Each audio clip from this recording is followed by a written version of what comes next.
Luis Díaz está cada vez más cerca del Real Madrid, pero Florentino Pérez podría estar preparando una operación tan arriesgada que puede dividir por completo al madridismo. Aquí Nilsson, del Madridista, y hoy tenemos que hablar de uno de los movimientos más importantes que empiezan a sonar alrededor del Real Madrid de cara a este nuevo mercado. El Real Madrid necesita recuperar algo que perdió durante demasiados momentos esta temporada: ritmo competitivo.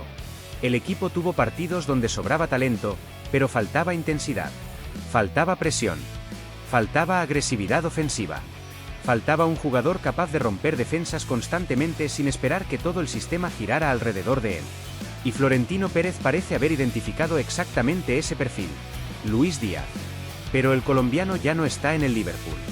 El pasado verano, el Bayern de Múnich pagó 75 millones de euros por él, convirtiéndolo en el tercer fichaje más caro de la historia del club alemán. Y ahora, según las informaciones que empiezan a moverse, el precio de salida que manejan los alemanes ronda los 100 millones de euros. Una cifra que convierte esta operación en una de las más caras del mercado. Y para llegar a ese número, el Real Madrid estaría dispuesto a incluir jugadores en la negociación. Concretamente, los nombres que suenan son Eduardo Camavinga y Gonzalo García.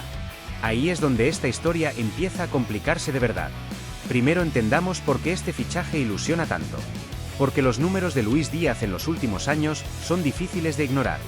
En la temporada 2024-25 cerró la mejor campaña de su carrera: 17 goles en todas las competiciones con el Liverpool, participando directamente en el 22% de los goles del equipo campeón de la Premier League. En los últimos 5 partidos de aquella liga fue decisivo en 5 goles, entre anotados y asistidos. Un rendimiento tan extraordinario que el Bayern pagó 75 millones por él sin dudarlo. Y desde que llegó a Múnich no bajó el nivel: 13 goles y 7 asistencias en 22 partidos, más de 20 contribuciones directas en apenas 1.700 minutos jugados. Esos números no mienten. Pero más allá de las estadísticas, el perfil de Díaz encaja perfectamente con lo que el Madrid necesita ahora mismo. Mbappé cada vez juega más cerca del área. Vinicius necesita competencia real para mantenerse al máximo nivel. Rodrigo genera dudas alrededor de su continuidad. Y el club parece decidido a añadir un perfil más vertical, más físico y más agresivo al ataque. El colombiano es exactamente esa solución. No necesita adaptación larga. No necesita que el equipo juegue exclusivamente para él. Llega con experiencia en los escenarios más grandes del fútbol. Fue campeón de la Premier League y la FA Cup con el Liverpool, marcó un hat-trick en Champions League ante el Bayer Leverkusen y llegó a la final de la Copa América 2024 con Colombia. Es un jugador que ya ha demostrado que sabe rendir bajo presión máxima. Y hay algo más que no aparece en las estadísticas pero que el Bernabéu siempre ha valorado por encima de todo: la entrega. Díaz presiona constantemente, no deja de atacar espacios, transmite una sensación permanente de peligro. El madridismo puede perdonar un mal partido. Lo que nunca perdona es la falta de compromiso. Y Luis Díaz transmite compromiso en cada acción. Por eso deportivamente este fichaje tiene todo el sentido del mundo. Añadiría intensidad, verticalidad y mentalidad competitiva a una plantilla que en demasiados momentos esta temporada pareció excesivamente dependiente de las individualidades. Pero ahora viene la parte que más me preocupa. Porque aquí no estamos hablando de jugadores secundarios. Estamos hablando de patrimonio deportivo real del Real Madrid. Empecemos por Camavinga. Tiene 23 años. Llegó al Madrid con 18 procedente del Rennes. Ha jugado ya más de 150 partidos con la camiseta blanca y ha ganado la Liga y la Champions League. Esta temporada, a pesar de haber sufrido problemas físicos, disputó 35 partidos y registró 39 recuperaciones de balón y 16 intercepciones solo en la Liga. Números que reflejan una presencia defensiva muy superior a la de la mayoría de centrocampistas de su edad en Europa.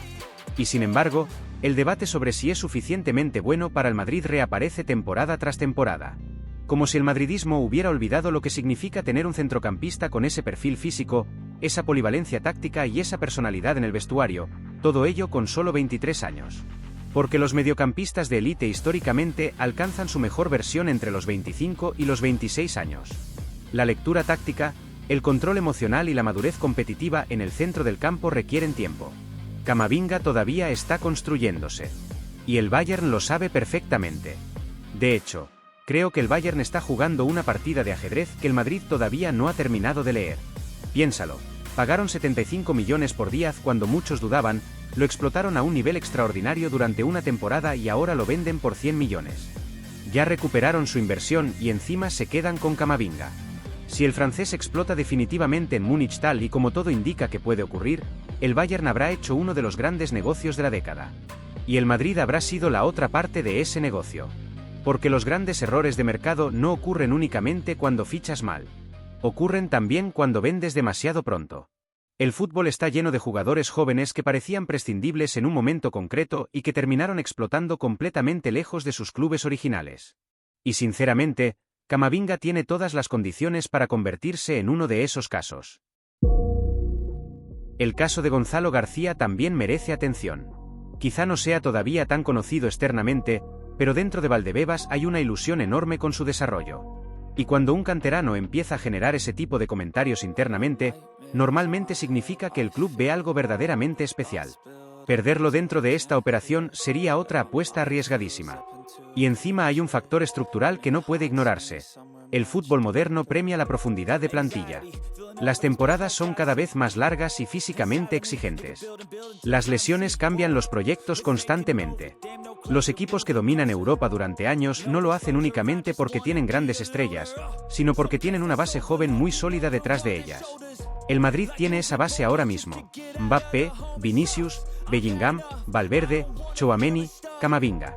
Años de trabajo para construir una generación capaz de dominar Europa durante mucho tiempo. Romper esa estructura para resolver una necesidad inmediata es un riesgo que hay que calcular con mucha más frialdad de la que permite la presión mediática del momento. Y ahí es donde Florentino Pérez tendrá que demostrar qué tipo de presidente es en este mercado. Porque Luis Díaz como fichaje tiene todo el sentido deportivo del mundo. Mejoraría la plantilla, añadiría un perfil que el equipo no tiene y transmitiría al Bernabéu exactamente la energía que le faltó esta temporada. Si el Madrid consigue incorporarlo manteniendo a Camavinga, esta operación pasaría a la historia como una de las grandes decisiones de Florentino. Pero si el precio final implica entregar a Camavinga y Gonzalo García, el riesgo es enorme. Porque estarías resolviendo el presente a costa del futuro. Y en el fútbol, ese tipo de decisiones suelen pasar factura mucho antes de lo que nadie espera. Por eso creo que el Real Madrid debe explorar otras fórmulas. Más dinero en efectivo. Otros perfiles de jugadores. Negociaciones más largas. Lo que haga falta para no tener que elegir entre el presente y el futuro, porque ese es exactamente el tipo de decisión que define proyectos enteros. Este mercado puede marcar muchísimo más de lo que parece ahora mismo. No solo la próxima temporada. El proyecto completo. Así que ahora la pregunta es para vosotros, madridistas. ¿Ficharíais a Luis Díaz aunque el precio final fuera Camavinga y Gonzalo García? ¿O creéis que Florentino Pérez debe encontrar otra fórmula para cerrar esta operación?